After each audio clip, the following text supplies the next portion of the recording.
Emmanuel Macron, lui, est en visite à Beyrouth, déplacement express de 12 heures au Liban. Le président français a rencontré son homologue Joseph Aoun pour lui apporter son soutien. Ils ont évoqué le cessez-le-feu en vigueur depuis le 27 novembre. Là, l'accord prévoit d'ici le 26 janvier le départ israélien du pays et le retrait des forces du Hezbollah au nord du fleuve Litani. Arthur Delaborde.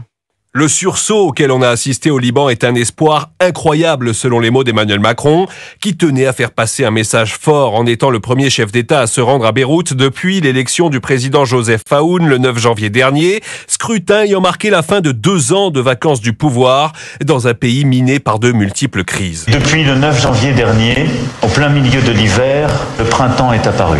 Alors, Monsieur le Président, la France qui a été aux côtés du Liban chéri pendant ces années si difficiles, où il y avait peu de fleurs, s'engagera encore davantage à vos côtés, aux côtés des Libanaises et des Libanais pour vous aider à réussir. Le chef de l'État promet un soutien rapide et massif en vue de la reconstruction du pays, notamment après les frappes israéliennes menées ces derniers mois.